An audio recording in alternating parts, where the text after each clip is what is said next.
প্রদীপ নামেই আতঙ্ক। এমনকি আমরা এমনও শুনেছি সে যেদিন মানুষ হত্যা করতো না সে পথের কুকুরকে হত্যা করতে গুলি করে। ৩-৪ করে ফাঁসি দেন দরকার। প্রদীপের নিচে এত বেশি অন্ধকার ছিল, কোনো মানুষ অপরাধ করলে সেটার শাস্তি পাইতে হবে, সেটা বড় হোক সেটা ছোট হোক। বহুল আলোচিত অবসরপ্রাপ্ত মেজর সিনহা মোহাম্মদ রাশেদ খান হত্যা মামলায় সাবেক ওসি প্রদীপ কুমার দাস ও পরিদর্শক লিয়াকত আলীকে মৃত্যুদণ্ড বহাল রেখেছে হাইকোর্ট। সেই ওসি প্রদীপ যিনি ছিলেন কক্সবাজারে আতঙ্কের নাম, তার মাধ্যমে অসংখ্য ক্রসফায়ার হতো, মরত নিরীহ অসহায় মানুষ। চাই এটা অতি দ্রুত কার্যকর হোক, কারণ কক্সবাজার ও কিয়া টেকনাফের মানুষ জানে ওসি প্রদীপ ছিল একটা মূর্তমান আতঙ্কের নাম। উনি মহেশখালী বলেন, চট্টগ্রাম বলেন, যেখানে উনি ছিলেন সেখানে উনি ছিলেন একটা মূর্তমান আতঙ্কের নাম। সেই অন্ধকারের ফলশ্রুতিতে মাননীয় হাইকোর্ট ড্যাশ রেফারেন্সে তাকে নিম্ন আদালতের রায়কে বহাল রেখেছে এবং ন্যায় বিচার নিশ্চিত করেছে। এই কক্সবাজার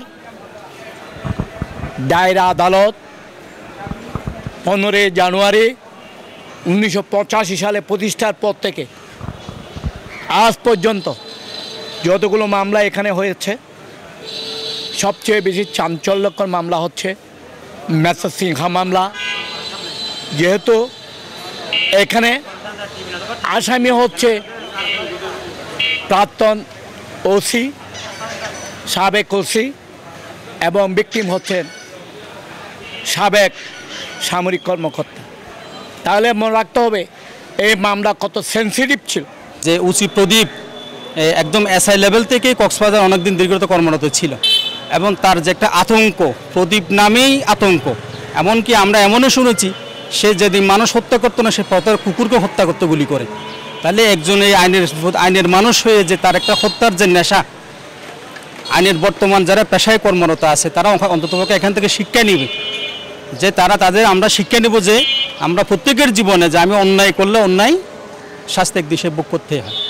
তা আমি আশা করি যে ওসি প্রদীপের ক্ষেত্রে সেম জিনিসটা হবে। মাননীয় অ্যাপিলেট ডিভিশন এটা বহাল রাখবেন এবং রাষ্ট্রের সর্বোচ্চ পর্যায়ে যে প্রক্রিয়াগুলো আছে এগুলো অনুসরণ করেই যে প্রদীপের ফাঁসিটা কার্যকর হবে। প্রদীপের ফাঁসির রায় কোর্টে দিছে, এখানে সুতরাং ফাঁসির রায় যেখানে হয়ে গেছে এখানে কার্যকর হতে হবে।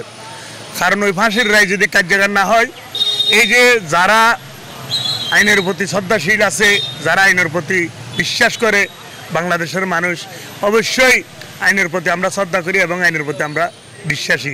তো ওনাকে কোর্টে যেহেতু রায় দিছে, ওনার ফাঁসি কার্যকর হয়েছে, দ্রুত কীভাবে ফাঁসিটা কার্যকর হয়ে যায় সেটা বাংলাদেশের মানুষ দেখবে, যে কোনো মানুষ অপরাধ করলে সেটার শাস্তি পাইতে হবে, সেটা বড় হোক সেটা ছোট হোক। এদেশের ওনার তো মামলাও নাই, মামলা না থাকিলেও যারা আওয়ামী লীগের নেতা হলে দেখা দিয়ে তো হয়তো মারি ফেলি, যারা টিয়া দিতে তারা বাঁচিতে, যারা টিয়া দিন পারে ওনার যে আন্ধার যে গুলি করে মারি ফেলি। তো আইসার দিতে অতি দ্রুত তাড়াতাড়ি জানি তার ফাঁসি হয়ে যাবে। ৩-৪ করে ফাঁসি দেন দরকার, লটকাই এর গাছল লটকাই ফাঁসি দেন দরকার। তো কক্সবাজার মানুষের খুব মিটাই বেঁধে গাছের যদি লটকাই এর ডুলাই এর মারে তো